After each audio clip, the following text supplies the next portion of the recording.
Mari kita lihat dan baca bersama-sama di dalam Injil Lukas pasal 8 ayatnya yang ke-25 bagian A saja. Firman Tuhan berkata, lalu katanya kepada mereka, di manakah kepercayaanmu? Berbahagialah kita semua yang membaca, mendengarkan, merenungkan, serta mempraktekkan firman Tuhan ini dalam kehidupan kita sehari-hari. Puji Tuhan, saya akan beri judul yaitu ujian mengukur kepercayaan kita sudah sampai di level mana. Dan untuk kita dapat mengerti serta memahami perikop yang sudah kita baca di ayat 25, kita mundur di ayat 22. Di sana Alkitab menjelaskan, pada suatu hari Yesus naik ke dalam perahu bersama-sama dengan murid-muridnya. Dan ketika sedang berlayar, Yesus tertidur, lalu turunlah Tofan ke danau dan perahu itu kemasukan air. Dan mereka ada dalam bahaya. Dan dalam situasi yang berbahaya, perahu sudah kemasukan air, tetapi Yesus masih tertidur. Di sini kita ambil ada pesan rohaninya. Yaitu jika kita ada dalam perjalanan, dalam usaha, dalam pekerjaan, kemudian kita sudah melangkah dan memulainya bersama Yesus. Kemudian kita alami ujian, tantangan, persoalan, bahkan badai sekalipun, dan kita ada dalam bahaya. Yang menjadi pesan rohaninya adalah jangan panik, jangan takut. Belajar jadi tenang, dan jikapun boleh jadi seperti Yesus, tertidur nyenyak dalam badai. Kita lanjut ceritanya. Dalam ayatnya yang ke-24, mereka ada dalam bahaya. Dan murid-muridnya ini membangunkan Yesus, kata mereka, Guru, Guru, kita binasa.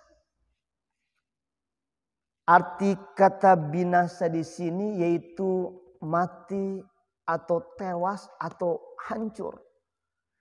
Maksud saya begini, ikut Yesus jangan lebaylah, jangan manja. Kan belum mati. Kan mereka murid-muridnya kan itu belum binasa, belum tewas atau belum hancur. Tapi mereka katakan, Guru, Guru, kami binasa. Biasa aja kali. So pernah leh. Dan Alkitab berkata, Yesus pun bangun dan menghardik angin dan air yang mengamuk itu. Dan angin dan air itu pun reda. Dan danau itu menjadi teduh.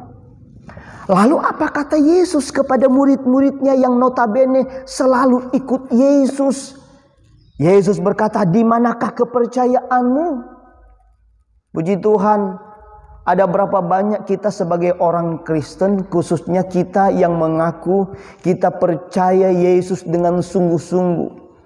Kemudian saat kita memulai perjalanan, saat memulai usaha, saat mengawali pekerjaan, atau saat karir kita mulai naik jabatan, bahkan mungkin kita memulai dengan pembangunan rumah atau bangun apa saja dan banyak lagi. Bukankah kita sudah dahului dengan doa?